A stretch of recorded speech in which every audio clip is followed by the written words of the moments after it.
Welcome to a Foxy Tech Tips tutorial on getting your Xbox One to update automatically.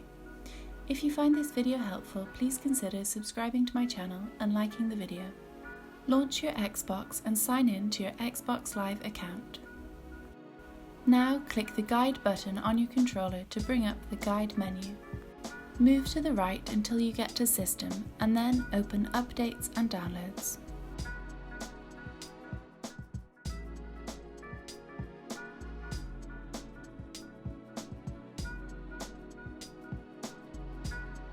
Now enable the checkboxes for Keep My Console Up to Date, and if you want to auto-update games too, enable checkbox Keep My Games and Apps Up to Date.